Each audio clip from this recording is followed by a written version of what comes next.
নমস্কার, আমার নাম বিনীতা আচার্য। আমি তৃতীয় শ্রেণীতে পড়ি। আজ আমি একটি কবিতা পাঠ করে শোনাচ্ছি। খোকার বুদ্ধি। কবি ভবানীপ্রসাদ মজুমদার। দারুণ রেগে বললে দাদা, করলে কি তুই খোকা?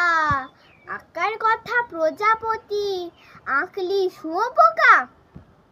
পুজোর ছুটির পরে খাতা দিবি যখন জমা, স্কুলেতে স্যার কি তোকে করবে তখন ক্ষমা?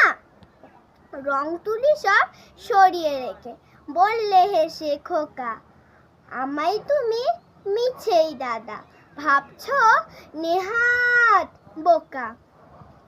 লেখাপড়ার কাজে আমি দিই না মোটেও ফাঁকি, এখনো পুজোর ছুটি 27টা দিন বাকি। ততদিনেও এটা কি আর